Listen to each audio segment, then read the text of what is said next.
Bitch is a Bad Word podcast is for informational purposes only and reflects the opinions of the host and guests. It contains explicit content and discusses sensitive topics such as domestic abuse, sexual assault, and violence, which may be distressing to some listeners. Please take care of your emotional well-being while listening. While we strive for accuracy, we make no warranties about the completeness or reliability of the information, and any reliance on it is at your own risk. We do not endorse third-party views and are not liable for any defamatory claims. Listeners should conduct their own research and consult professionals before making decisions. If you or someone you know is in danger, please call 911 or contact the National Domestic Abuse Hotline 24 hours a day, 7 days a week at 800-799-7233 or text START, S-T-A-R-T, to 88788. We've got your back, besties. Caliber Studios has not independently verified the information you're about to hear.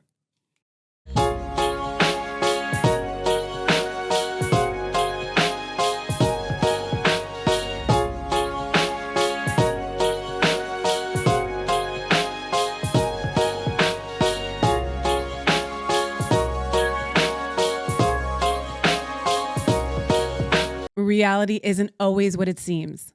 It's what you make of it. Sons of Anarchy actress Ali Walker debuts her electrifying new thriller, The Light Runner, on June 6th at Amazon and Barnes & Noble. But our bestie gang can pre-order it now at aliwalkerofficial.com. She's a baddie. She's your new bestie, and we've got her back. Go visit her website, aliwalkerofficial.com, and pre-order The Light Runner now. Welcome back to Bitch is a Bad Word. We have your new bestie, Azadeh, with us joining. Can we call you Ozzy? Yeah. Yeah. We love it. Thank you for joining us on this episode of Bitch is a Bad Word. Thank you. Okay, so I want to start where all great stories start. And usually it's like, I want to start here, not at the trauma, but the moment you realized in your relationship that something was off. Yeah. I laugh because I think, why the hell didn't I run? Because it cracks me up how we stay. So, God, yeah, when he had a wife and kids that he was going home to at night. Oh, shit. Yeah. Yeah. Well, then maybe we need to back it up a little bit. Okay, let's start with the first. Where do you meet this? Do we have a name? Do we call him something? Yeah, he has a name. His name's Ray. And you know what? I think right away, Lindsay, he was so unattractive, so ugly, so not my type, so not anything I would be remotely attracted to. But son of a gun, as soon as he jumped on that piano, from piano to guitar to singing, I was all in. I was all in. Yeah. I was all in. Oh my God. It's interesting, right? Like there's so many women have come on the show and so many stories are so similar. They're like, everybody was looking at me like, what the, what? He's not even cute. And you're like, but just wait till you see what he does. Yeah. And it's definitely not their charming personality that gets any, because the people, everybody your whole social circle look at you like, what are you doing? What are you doing? And why? And even his guy friends were warning me about him, which is even like, it can't get more beaming in your face than when they're guy friend. And then, so of course I was like, they just want me. They just want, or they want him to themselves. I thought it was one or the other, but I didn't really see it. So how did you meet him? Let's start where do you meet this guy? Oh God. Are you ready for this, Lindsay? At a drug dealer's house. Cause I was high on meth. I was a drug addict. He was a drug addict. I met him at my dope dealer's house. Damn. Yeah. My story's Stay off drugs, besties. My story's wild. It's crazy. That's how I met him at my drug dealer's house. Okay, so you're high on meth. You meet this guy, Ray, and you're just like, hell yeah, we'll just party and let's go. Yeah, we'll just party. That's how it was. It was just another guy, another member to drink with, another person to do drugs with. just someone there. I never even really thought twice about, I for sure thought, I mean, my first reaction was, this is someone I'm going to drink and do drugs with. I'm not, and play pool or go to bars or whatever. I'm not going to, there's no way anything else. No way. Until, yeah, until he was like singing and playing the piano, playing the guitar, and everybody was like, you're amazing. And he is. I mean, I don't know if he's alive now, but from all the drugs, but because I got sober 23 years ago, but congratulations. Thank you. So I don't even know if he's alive, but back then, and then all like pretty girls, good looking girls that you would think wanted him and had been with him. And that pulled me in even more.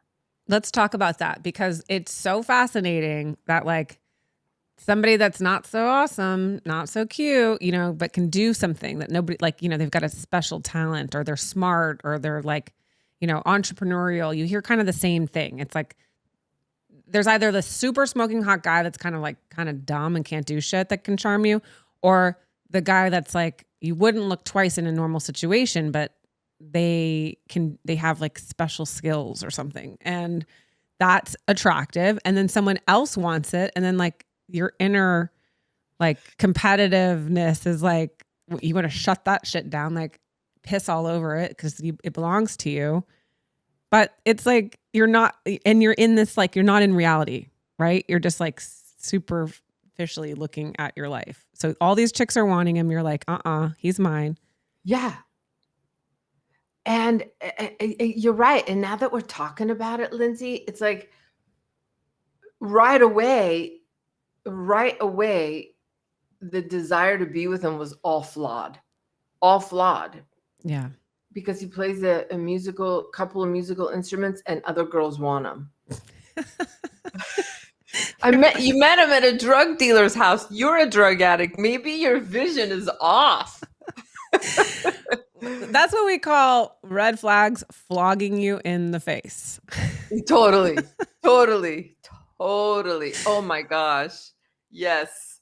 Okay. So you meet, you're like getting high together. He's playing music. You're like, you're setting yourself up, right? I mean, you're just walking into like whatever. Cause I can't imagine being like drunk and high and then sober minded. Like you're kind of on this like seesaw of like, did you ever come to a part of like, what am I doing? Did you ever question it? Or did it happen so fast that you didn't have time? Yeah, I did question it. And I have to be honest and tell you that,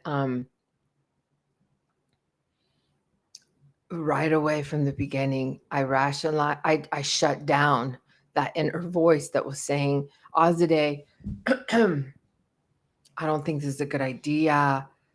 I don't think this is the right guy. I mean, those moments, it's amazing how those moments of clarity come, and me and a lot of women I help and talk to, we just shut that down. Like bam, like slam that door. Let's stay in denial. Let's shut that down and let's keep going. Mm-hmm. Well, did you think your love could change him, or like you were different? You were the special one that could totally change whatever shitty behavior he was presenting? Totally. I mean, I thought makes me sad, but I thought because I stayed and was loyal even during his abuse, that would, exactly what you just said, that would change him. That would really see how special I am, how much I stand out. Mm-hmm.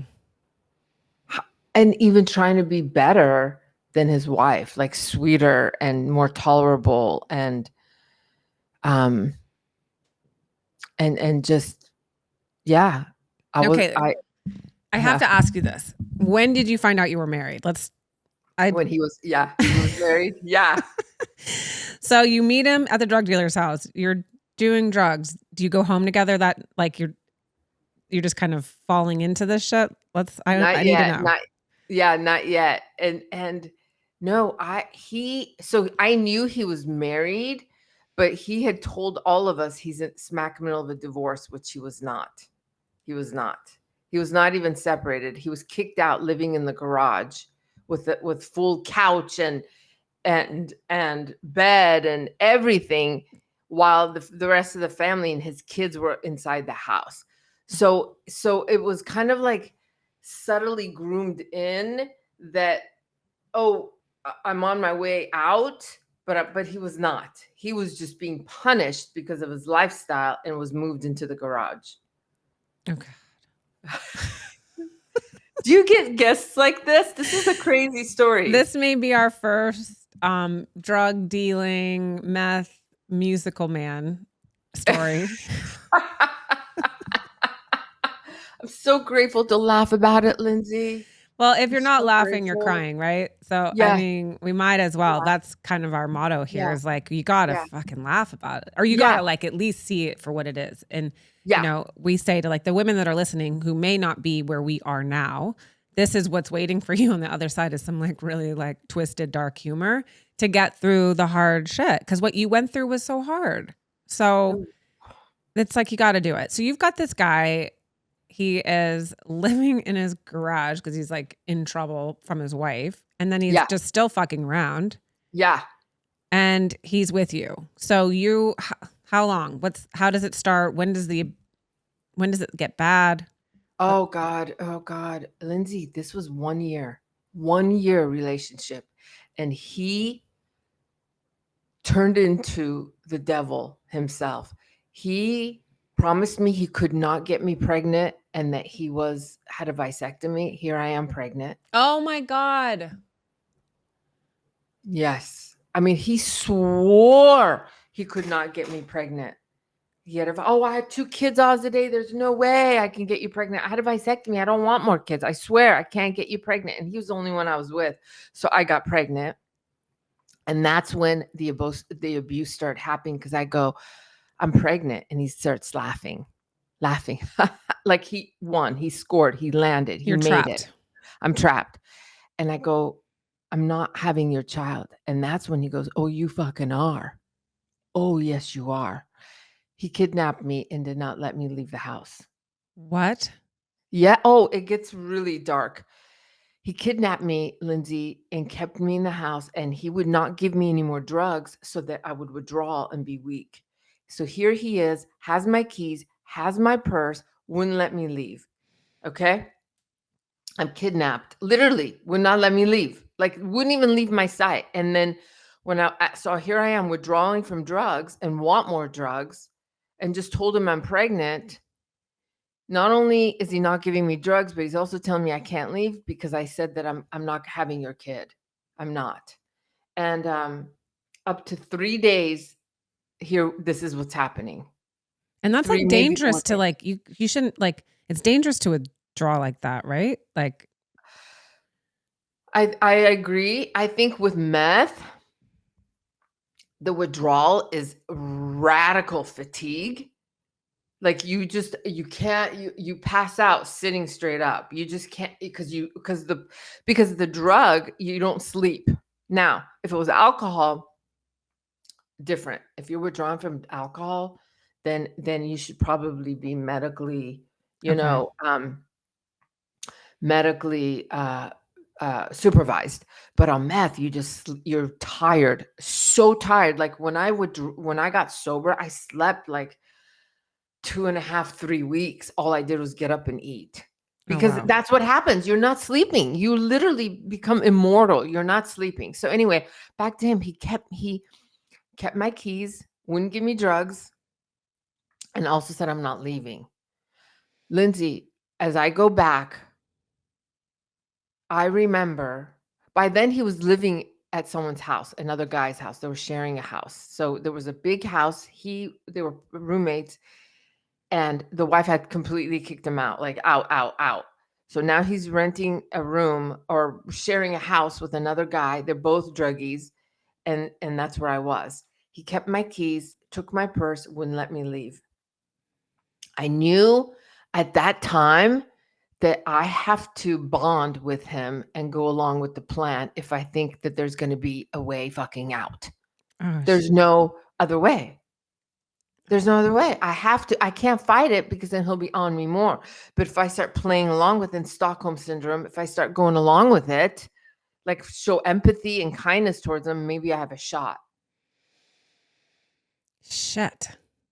Yeah. So And how early on in your relationship is this happening?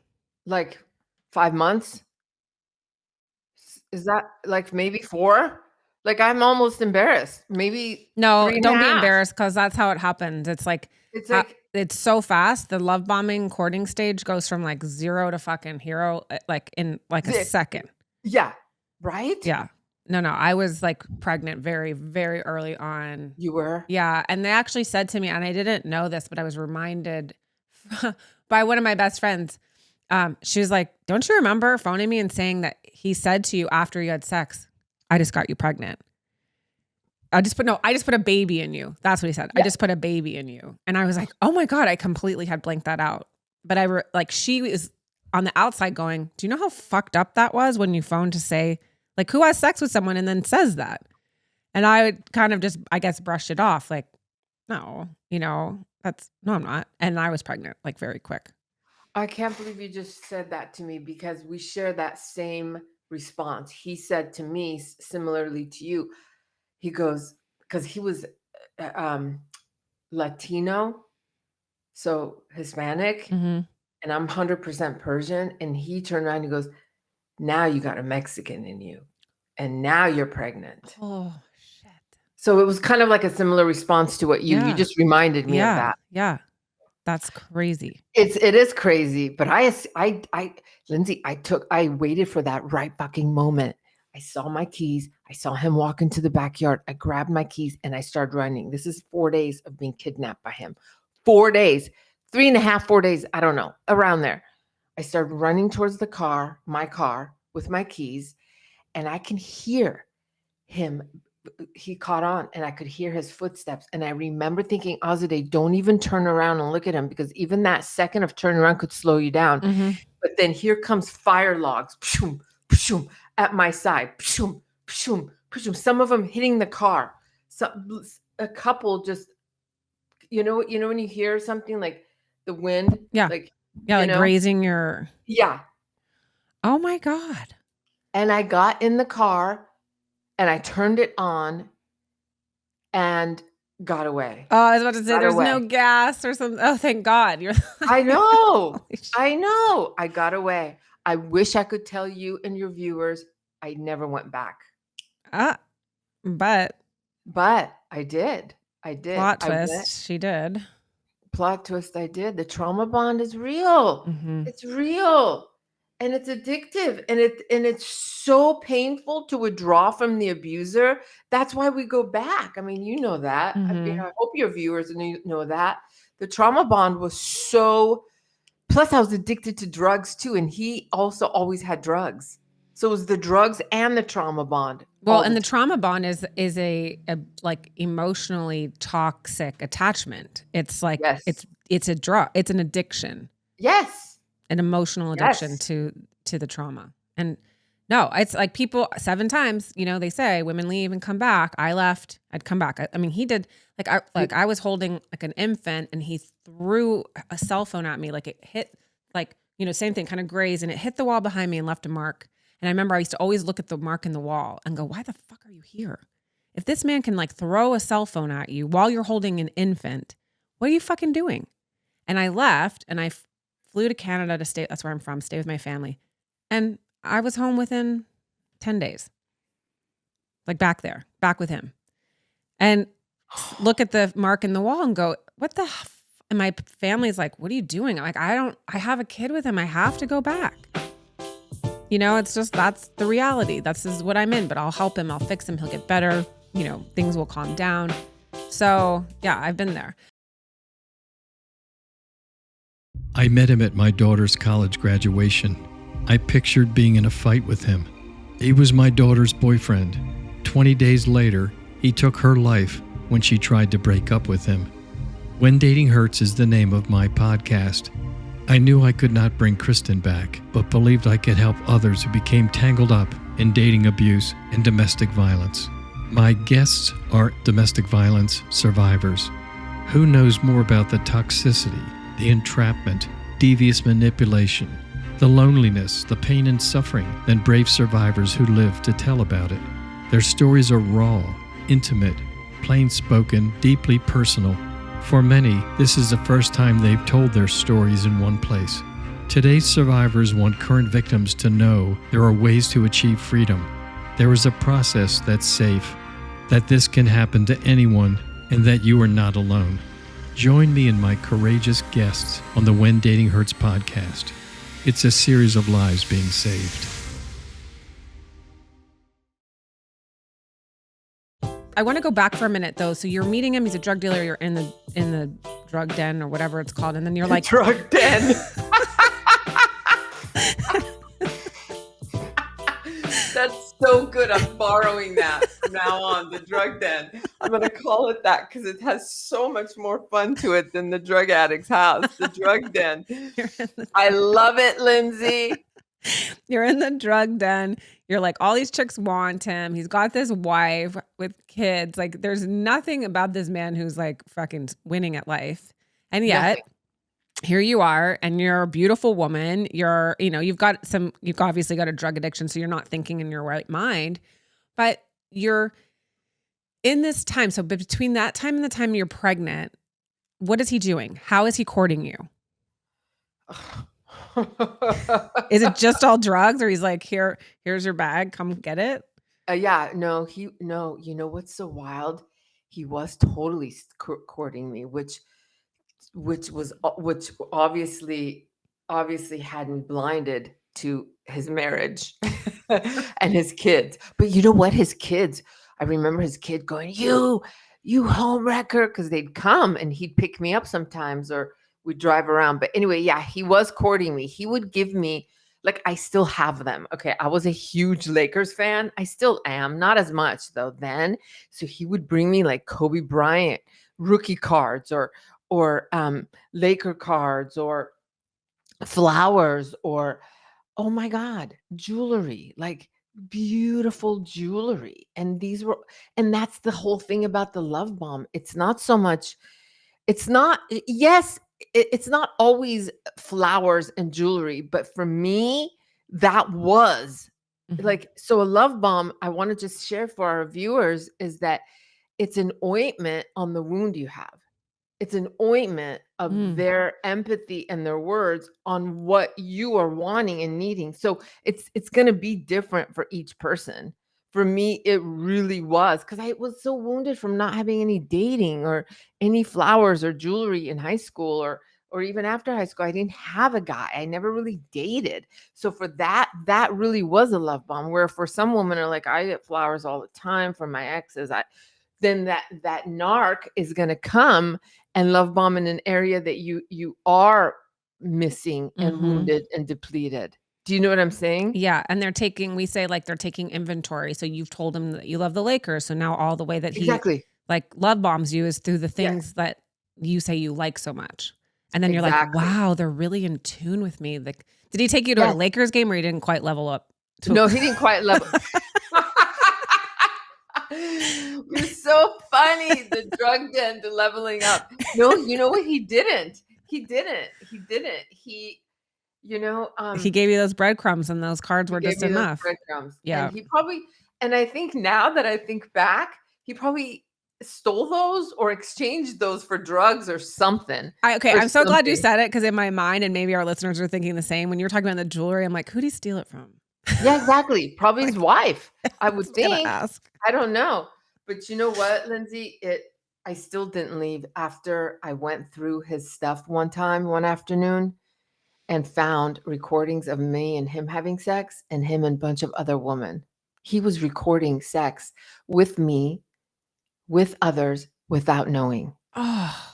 We didn't know. I didn't know. I had no fucking idea. And then it's like the girl that was just over here last night, he's recorded her too. So she's playing along with me there as the girlfriend, but when I leave or go wherever, they're having sex and he's recording them. I found it. Something intuitionally told me, go plug these VHSs in. That back then it was yeah. VHS. Go see. And I'm like, dude, is that me? Oh my God, is that me? Because God. you couldn't see my face, thank God, but you could hear me. But I could see the other girls' faces just because can I just be real here and Sure. transparent? Just the way we were having sex. I was not, I was a good girl. I don't know. I just laid back. So it was him, but I could hear my voice talking. Right. Right. And then and then the other videos was with him that he was recording. So I had no idea he was recording these. No idea. Right? What a fucker. I mean, I really think he makes a narcissist look angelic.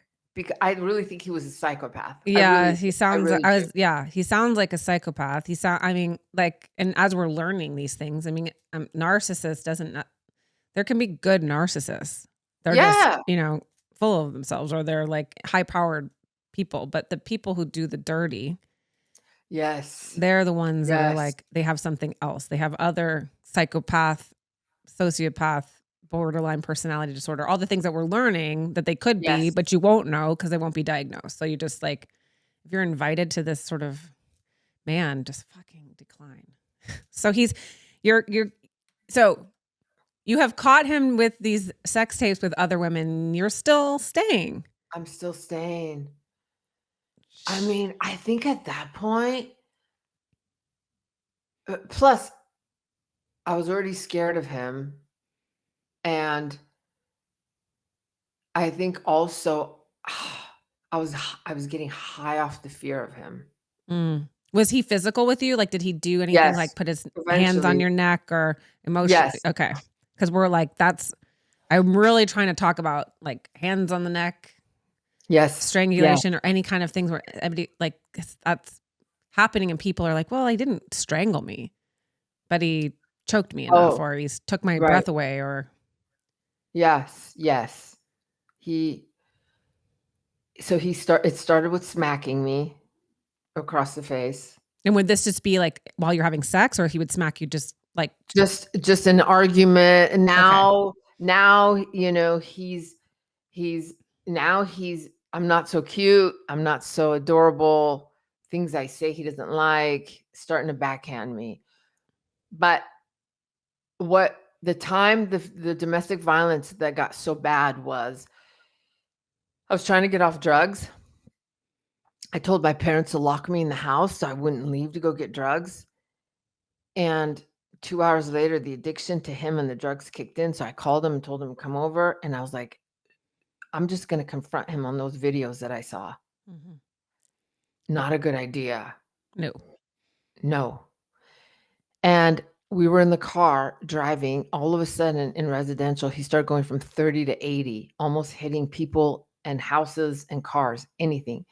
I don't know why I was more afraid, Lindsay, of that than him. I was more afraid of a car accident or hitting another car than him. But we're hearing this. We're like, and this has happened before. I've been in this experience where they put you in a car, they drive erratically, they make it dangerous. They put you in a position where they're showing you, I have ultimate power over your life right now. So like, you better fucking calm down. Yeah, exactly. I have power. You're right. And so at that moment, I was like, hey, and this is where my survival instincts kick in. I go, hey, pull over. Let's get us just some beer and calm down. Let's just pull over. And he's like, okay. So he gets to the stop sign. Are you guys ready? He gets to the stop sign. That's when I see my moment to get out. I start opening the door. He had a beer bottle between his legs. He was drinking. As I opened the door to try to get out, he grabbed my arm and goes, you ain't going nowhere, bitch, and pulled me back and took the beer bottle and broke it in my face. Oh, shit. Yep. And I'm like, I didn't know the head bleeds so much. All I'm doing is windshield wiping my face, trying to get out. What does he do? he takes off. But there was a guy behind us. It was a park ranger that called the police. He got pulled over literally 20 miles from where we were, 15, 20 miles, and he got arrested and taken because California law, even back then, now we're talking, so I'm 23 years sober. This was 24 and a half years ago because I'm married. We just celebrated yesterday, 15 years. Congratulations. Thank you. Hell Thank yeah. you. Yeah. Yeah. So this is a long time ago, but I mean, I really get blown away that I'm a couples counselor now versus where I came from, right? And so they took him to jail. They slapped a restraining order, took him to jail, and took me to the hospital. But it doesn't end there. It doesn't end there. It doesn't end there. The medical community still has a stigma on drug addicts and domestic violence. They don't want to help. They don't really.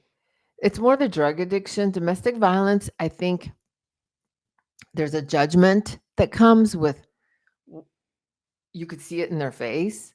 What did you do? Or are you telling the truth? Mhm. Or it's never received immediately as factual. It's received, it has to go through kind of like layers, I like to call it, as the world that's not versed in these dynamics will view domestic violence differently than it is. Mm-hmm. Very stigmatized. Very. And then now you throw the drug addiction on top of it. So it gets, it gets really diluted in denial and dismissal.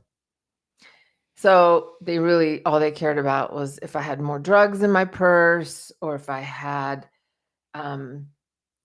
needles or anything like that in my purse. That's the first thing. And here I am, blood just literally crusted on my face, pouring down. Oh my God. And that's how it was. I mean, that's just how it was.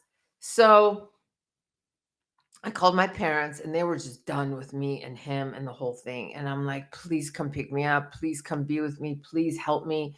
Please. And my mom didn't come for like 8 hours to pick me up. She finally did. She finally came to pick me up. I had stitches, probably about 8. And I still have the scar in my forehead here. And because I got cut open. He broke the beer bottle in my face. And she picked me up and we were driving. And I can tell we're not going home. I'm like, where are we going? This is not home. What are you doing? Where are we going? And she's like, we're going to take you to go get help. I go, oh, no, you fucking not. I opened the door because I just had the worst traumatic moment. I needed my parents. And I started to open the door and try and jump out. And she goes, no. Okay. We'll go home. So we go home and she turns on her answering machine and it's his wife screaming, you fucking homewrecker, you homewrecker. And then him, and then her, and then him, like 10, 15, him screaming, you put me in jail, you fucking bitch. Oh my God. Yeah. Right? Shit. Yeah. Hey. Right. Oh, do you relate? Because she had to bail his ass out of jail. Probably. Do you relate to this kind of? Well, I mean, I relate to this kind of crazy town shit because it's like half the time I say stuff, I'm like, as I'm saying it or like retelling parts of my life, I like tell it as if it's like, yeah, whatever. I just went to the grocery store and got some milk or whatever. But like I'm telling crazy fucking stories. And then I can look around at the people at the table whose jaws are like on down to their knees. And I'm like, oh, this is weird, isn't it? This isn't normal. They're like, no, this is fucked up. And you're going, oh, okay. Anybody else want to share? Like, because you can't. I have like can totally relate to just wild ass shit like that you're telling. So it just sort of sits there like, damn. Okay, so she got your number. And does your mom know that you're with a married man, or this is the first time she's hearing it? She's hearing it, yeah. So she's like, oh, for fuck's sake. Yeah, she's like, yeah, exactly. She's like, you can't be here with this. Because now, the wife is screaming, because I put him in jail. You're like, no, he put him in jail. Himself. Yeah, exactly. And that's the thing. I think that makes me more fired up is that when people can't receive the truth about what's really going on, Mhm. like she's pissed at me because now he probably can't show up to pick up the kids from school or whatever, or she's trauma bonded and I just took her drug away or whatever. Whatever. She's the flying monkey. She's the flying monkey. So are those two little girls. So my mom's like, you can't stay here. You got to get out of here. You can't stay here. So they took me to a mental institute and left me there, 5150'd. So that was the worst day of my life. The worst day. From him, the abuse, and then to my family going, we can't do this with you. The time I think we need the most love is when we're abused, during DV time, during times, and when we're abandoned and rejected because we're a victim of that. I think that brings on a whole nother layer, a whole nother layer. And so anyway, they dropped me off at a mental institute and left me there. And here's the thing for our viewers, for your viewers, my viewers, all viewers, is that so much of therapy, and that's why I try and educate therapists, just like a lot of my colleagues do, is that reactive abuse has a root. So oftentimes I see therapists, even the therapists I went to, even at that mental institute, they call me crazy because I'm having this visceral reaction to the abuse, hardcore, a beer bottle broken in my fucking face. And I'm 27 years old, 26 years old, where I should be like dating and in college and wearing pink dresses. And my whole life is derailed by this relationship, and they want to look at me and judge me with the rage. Do you relate to this, Oh, Lindsay? yeah. I mean, I used to, so I never had the outside in because we just kept getting bounced from therapists. Like nobody would and then I realized, I mean, therapy with an abuser is not healthy because they gaslight the therapist. Then they'd say the therapist we'd come back from therapy and he'd be like, the therapist is fucking crazy, or whatever. Yeah. And so don't listen to anything she said or anything. You're vulnerable in there, and then it gets used. So I'm a definite, do not go to therapy with an abusive person or a narcissist because it's going to just make your home life hell. But he would provoke me and say horrible things day after day after day after day. Or I remember this one time I was nursing our baby and we had another, a toddler, and I'm lying on the bed nursing the baby, and he's our toddler's having a toddler meltdown or whatever's happening downstairs. And he comes up and he's disgusted. And he's like, what are you doing? You just, you just get to stay up here and just lounge around. And I'm like, I just had I'm lying down nursing because I'm tired. I've been up all night or whatever it is. I remember feeling like I had to excuse it. Now looking back, I could be doing whatever the fuck I want to be doing right now. I should be lying down. You should be rubbing my feet. You should bringing me some tea. My postpartum times were the worst. Pregnant and postpartum were the worst. I was abandoned in foreign countries, left on the side of the road, all sorts of shit. So when I would get upset about that or be reacting to what the fuck? Why are you and I'm a very passionate person, then he would flip it. And he's like, oh, look at you fucking you want to go? You're crazy. Look at you. You're yelling. You're saying and that's the part where, the reaction comes you're having a normal response to someone being a total fucking dick to you times 100. So it's I'm always reluctant to even use reactive abuse. You're just reacting to a normal reaction to someone being absolutely heinous to you. And they flip it really quick on you. And then you start questioning yourself like, oh, maybe I am like it. Maybe it's me. But it's not you. It's not you, besties. Not you. It's Not them. you, bestie. You were abandoned in foreign countries Mhm. with a baby. Yeah, pregnant. Like he would like he'd drive crazy or he'd always start fights in the car, and then I would be like, I have to get out. Like I'm gonna be sick. Like just stop the car, and then I'd get out, and he'd drive away, like he didn't give a shit. And then I'd walk back, or he'd come back around. Like, are you done yet? You ready to get back in? Like it was. Looking back on it now, I were like going. I have this memory, and I don't even think we were in a fight, but we were like in a Chick-fil-A drive-thru, and those are like the longest lines ever. And I was feeling car sick, and I'm like, I'm starving, I'm car sick, and like so I'm just gonna get out of the car for a minute. And he's like, don't get out of the car, it's gonna look weird. And I'm like, no one knows. I'm like, whatever. I have to get out of the car. I have to get out. Like, I just need to like stand up and kind of walk, or maybe go inside or whatever it was. And I just like stood there, and he got like through the line and then pulls out of the driveway, I think, or like pulls out of the line. I think he's like coming back to get me, and he just fucking sped off, and I'm walking, and he comes back around, and I'm pissed. I'm like, you just left me. So I start walking, like he comes back around to get me, and I just walk. And I'm like, at this point, it's ridiculous. Like, but I needed him to be like, I'm sorry, like get in the car, I love you. And he couldn't. And so then I'm like walking down the side of the road, and he just drives like 100 miles an hour past me. And I had to walk like 2 more miles home. And then when you walk in the house, like, what's that conversation? How does that look? Right. Yes. You're like, yes. Hi. So no, I understand it in this weird way of like, you don't know what it is until you start talking to other people who have even crazier stories. So you're reacting. All right, you're still not done with this guy. No, Lindsay.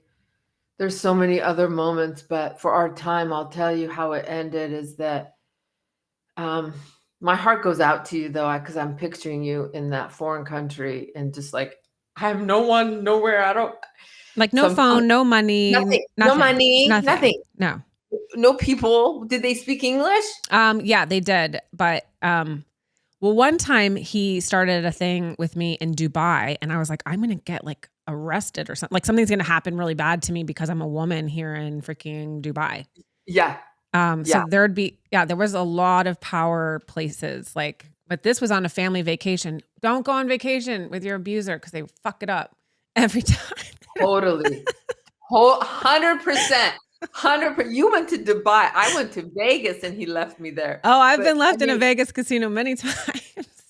Oh my God. The panic and it's like we go right into survival, hardcore survival right then and there. What do I do? Where do I go? Oh yeah. Oh shit. But you know what, Lindsay? I did get the last laugh. Okay, let's hear it. I did get the last laugh. So he gets out of jail 30 days later after the domestic violence of the beer bottle. I went back. I was done with him for like the 20 days of that month. But then as time started getting, I started forgetting, remembering good times, remembering he might have drugs when he gets out, remembering all this. So we got a hotel room. He's out 30 days now. And now he's starting to, and he's got drugs.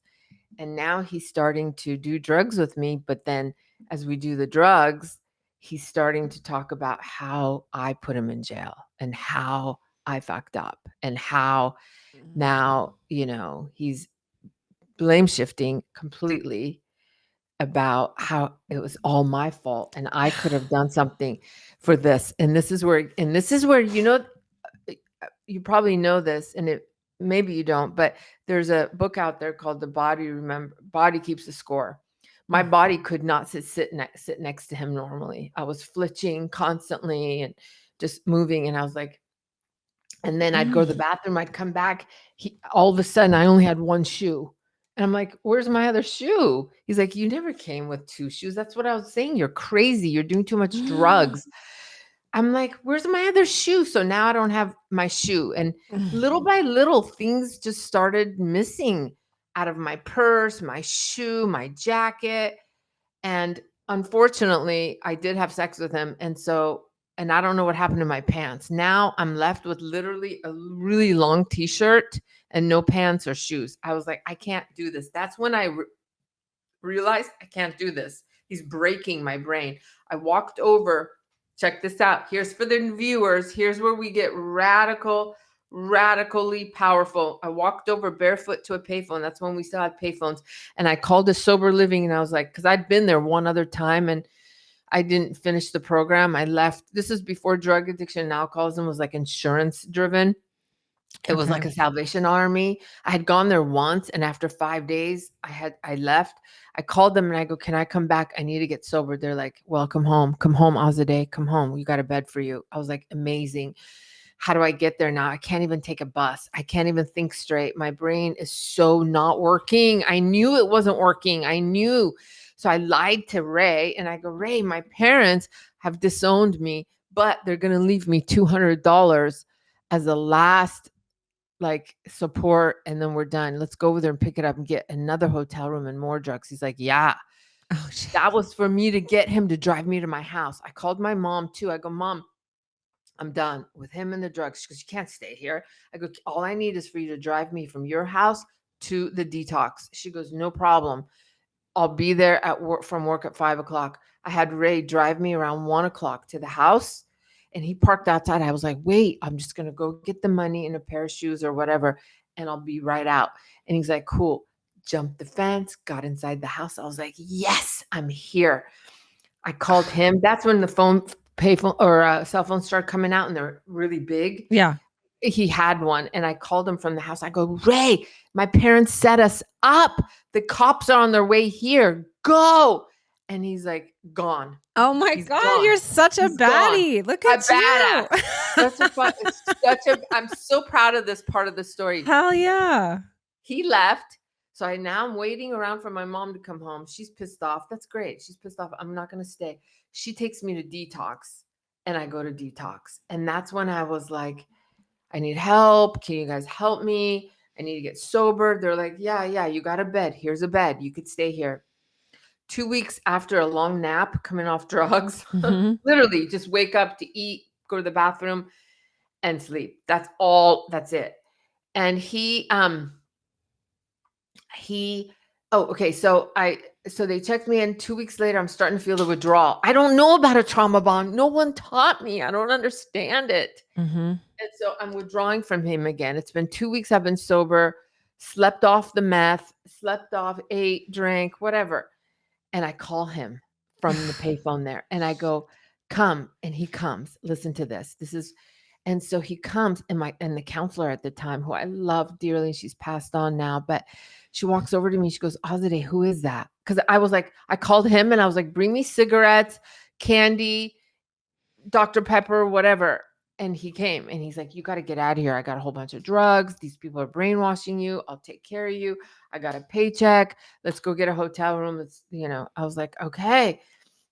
And the counselor called me, and she goes, Azadeh, is that who I think it is? Because I had shared about him. I go, yeah. She goes, you have 5 seconds to either tell him to leave or you got to leave with him. In that moment, I knew Lindsay, that if I don't choose them and this life, I will never come back again. Because I had already hit so many bottoms, in and out of jail in my 20s, domestic violence, psychopath boyfriend, addicted, parents shunned me. And this is it. In that moment, I made the decision and told him to leave. He left.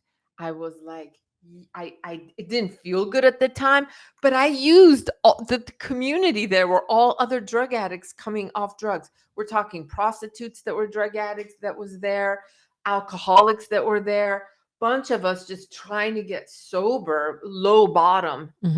And they supported me and held on to me, and they helped me keep a commitment to them that they didn't even know what a trauma bond was, but they were like, Azadeh, if you want to call him, come to us. And I felt the safety of these other wounded, sick, drug addicts, junkies that were supporting me to not go back to him. And then I grew and I grew. And finally the trauma bond lifted. But I didn't know it was a trauma bond. I thought these emotional, ongoing tears, nonstop flooding was getting sober. It was, but it was also leaving him. And I tell you what, here's the last part. So I didn't go back. I stayed for 90 days and I stayed sober. And that was 23 years ago, this December we just had. But here's where it gets even more sweet. I decided to go back to school. I decided to become a counselor. I decided to help others. I decided to start with drug addiction counseling, substance abuse counseling. And I went to college right away after 9 months of sobriety. And part of my program was internship. So I had to go and do hours at an internship. So I decided to do drug court in Orange County, Santa Ana. And I walk in on one of the days and I hear this voice to my right and it's him. And he never called me Azadeh. He called me Farsi because I speak Farsi. He was like, "Hey, Farsi." I turn around, Lindsay, and I see him and I go, "Ugh," and I think I'm going to pee my pants. My knees start locking. And so he's arrested for a drug possession. And I'm walking in to do my hours of training for my degree, right? Holy shit. And here he is. And I'm like, my knees are like this, knocking. Like I almost fell to the ground. That's how the body remembers. And I was like, I looked at him and he looked like this pale, scrawny, scary looking guy. I continued to walk. I looked at him. I almost fell, but I got myself back up. I walked to the door where it said employees only, opened the door, turned around, made sure he's looking at me. And I went in and shut the door and went around, looked at the window to see if he's looking, to make sure he saw that. That was my victory. That was me saying I made it to the other side. I'm not here as a drug addict, battered woman in a facility that just got arrested again. I'm now on the other side. Hell I'm yeah. on the other side. And that was my sweet ass moment. That was my victory. You see my energy, it's all charged up again. Yeah. It's all charged up again because I didn't have to say, I didn't have to do anything, go fuck his boyfriend or friend or anything, get back at him. I got back in the most elegant, most beautiful way, is that I walked into the door on the other side. That was my victory that showed up without me even planning. It was like God was totally ordained it. Oh my God. That's your rise and rebuild. That's my rise and rebuild. Exactly. That is fucking awesome. Isn't that rad? Like, do you get that? Like on a sister level that you went through, maybe a different story, but it's very same similar. shit. Different, like different props. Yeah. That's how and then from then on, life changed and I never, ever, ever, ever went back. I did like stalk his social media maybe a year and a half later and saw the girl that he's with, that had a baby with, and how she was showing up on Facebook with a black eye. And I was like, it's not me. No, they just like repeat the patterns. And it's like, why the entrapment of the baby situation is real. That's what they try to. Yes. They do that. Yes, they do. Now you have a child from him. Mm-hmm. Yeah, I do. I have 4 kids total. From him? No, 2 from my first marriage. Okay. And 2 from him? Mm-hmm. And you're co-parenting now? Mm-hmm. Yeah, it's really bad. Because now it's like, but he uses like the court. He uses the kids, he uses the court, he weaponizes. He like filed a fake restraining order against me and like in March, where I didn't see my kids for 22 days because he said I was fleeing the scene. He came home from a football game for our kids. He doesn't know, when he makes his lie up, that I'm out having a surprise birthday party thrown for me. But he uses this moment because I always go to my kids' stuff, that I wasn't at this one particular thing. So then he goes, yeah, I pull into our house and I see her fleeing from the scene and our doors were open at my house and she must have broken in, and she promotes violence against men on her podcast. So the judge grants this temporary restraining order, but it was 22 days no contact with my kids on a lie. And then I had to go and fight the lie and fight the bullshit. He is next level. Like the show's pissing him off. The life is pissing him off. And then I have a civil domestic violence case against him. And he's wanting me to drop it. And so when I don't comply, he finds other ways to fuck me over. So for me, it's like I left. Financial abuse was real. We were like multi-millionaires 10 times over. And I left with $40 in my wallet when he threatened to kill me one night. And I think out of total, after almost like 2 years in family court, I saw $40,000 total from him. And $28,000 of it went to lawyers. Right. And he's in arrears in child support. He doesn't pay. He doesn't give a shit. Like he said, I stayed home raising our kids so that you could build a successful business. And he said, and I said that I created value for you and our family. And he said, yes, you did, but you took said value with you when you left me. So like and I go, and he's like, and you left me, you broke up our family. You're a fucking homewrecker. You're this, you're that. And I'm like, yeah, I did leave, but I left because you threatened to kill me in front of our kids. And he's like, that part of the story doesn't matter to him. It's that I left. You know? Right. Yeah. That is washed out noise in the background, which is you're threatening me like on all levels. On all levels.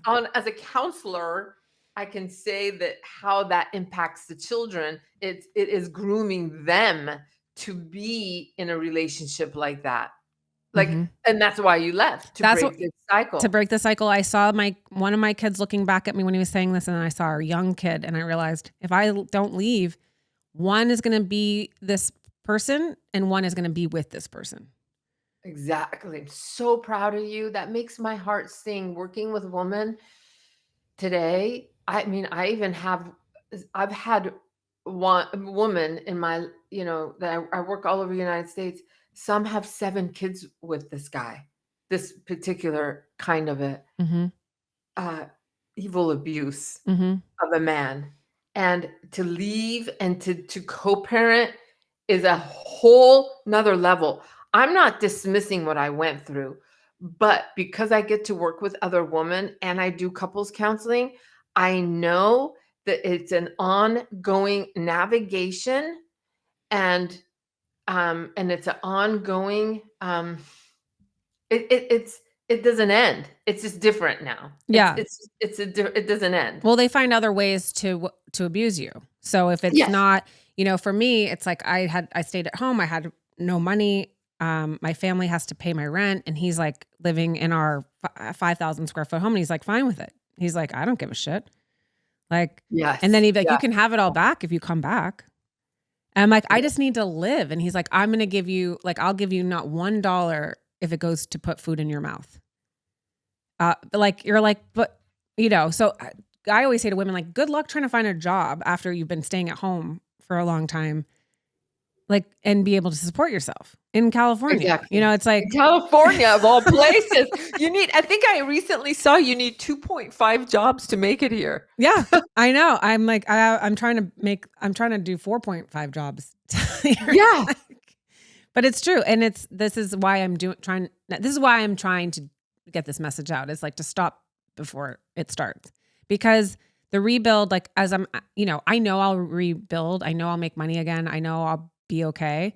It's going to take time, and it's, a lot harder than I thought, but every single day I'm like, at least I'm not in it every day. And my kids are not in it with me every day. So they have a better chance of having some sort of reprieve, or, they come to my house and it's 50% of the time is not with he and I. But yeah, it's like, we got to help these besties before they get here. Before. Yes. I, yeah.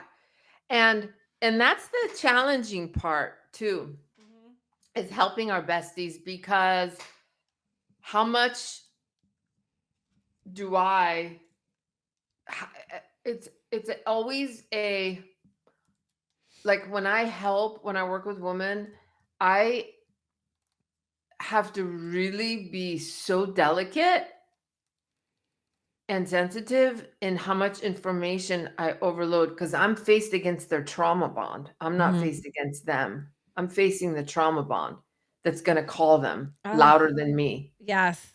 That's the part, and that's the part that's real. That's the addiction that I don't think anyone talks about enough. That it's like, because people were throwing this word around, we're hearing it, trauma bond, love bombing, but it's like deeper than that. It's like you are addicted. Your body is addicted to this shit. And it doesn't, just like drugs are bad for you, this is bad for you, but you still go back for it. Yeah, I didn't, and that's wild, right? Lindsay, when I called him out of detox, I was not necessarily calling for the drugs. I was calling for him. Yeah. And I was a drug addict. And you don't and you're like, because everyone on the outside is like, what the hell? This guy treats you like shit. Because everybody sees it eventually. They see the stuff they're doing and they're like, Yeah. why the fuck would you go back? And you're like, Yeah. I don't know, actually. I mean, some people go back because they're being financially controlled. That's my situation. Every time I left, he would restrict my access to money. So then I'm like, well, I have to go back. I have nowhere else to go. My family lives in a different country. So you have that experience, where you're like, that's what people are going through, but it's deeper than that. And I'm glad that you say it. That's the reality, is that you are facing all the things that you go through. Your mom, you're, most likely, even if you're not yet a mom, you're going through all this shit and you're not realizing that you're also an addict, and you have an addiction to this situation and to this person. So it's like, that's the thing. If you can teach somebody that's what finally makes sense, is like, hey, you're addicted. Yes. That's it. We just need to cut off your supply, and you need to cut off their supply and let them cut off their supply. Yes. Let them go find a new supply too, because then maybe it'll be easier for you. For sure.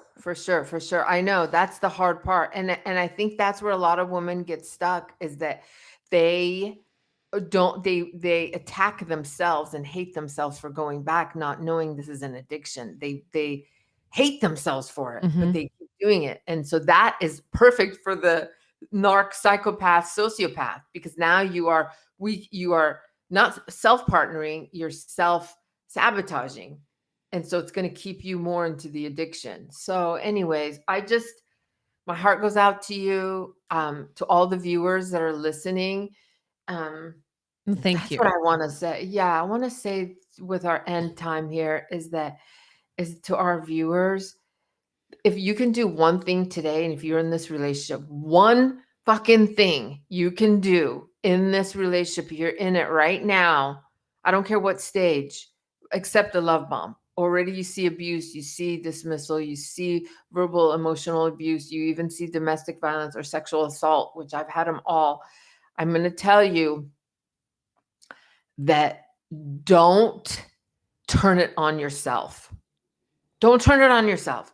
That's the only thing. Everything else, getting the help, resources, the books, all of that. You could do all of that. But don't weaken yourself by blaming yourself, because that's what they want. They want that. I love that. That's amazing advice. Hi, I'm Sarah Wayne Callies, and I played Dr. Sarah Tancredi on Prison Break. And I'm Paul Edelstein, and I played Agent Paul Kellerman on Prison Break. Please join us on our rewatch podcast, Prison Breaking, with Sarah and Paul. We're going to have all kinds of guests and never-before-told stories, so follow us on Apple Podcasts or Spotify or wherever you get your podcasts. And you can subscribe to our watch party on the link there. We can't wait to see you there. And follow us on Instagram at Prison Break Podcast. See you there.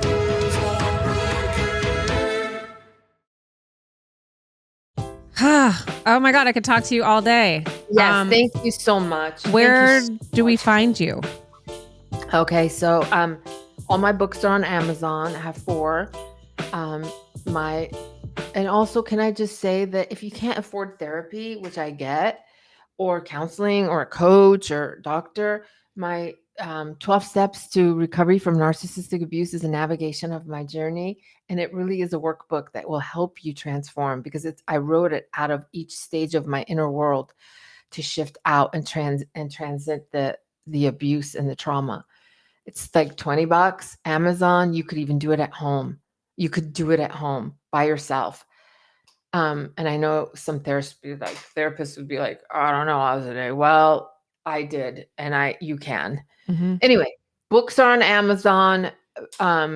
Break free _ rise and rebuild. My Instagram. I'm on all social media.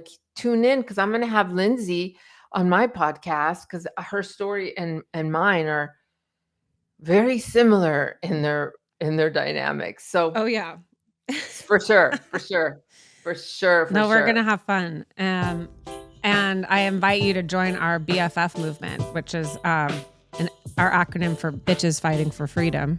Yeah. So now, Ozzy, you're a BFF, and we're gonna get all the baddies together. I have this dream of like getting everybody on like one stage. Yeah. Dr. Nay, you, me, like all of us, and like just having a bitch summit.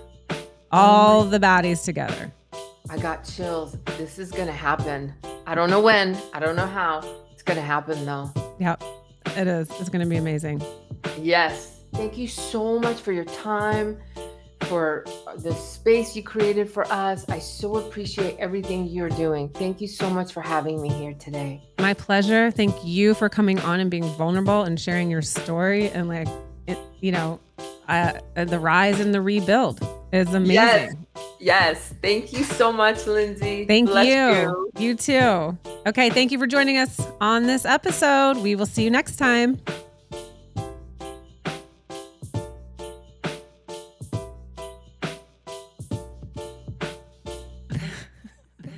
Bitches being bad.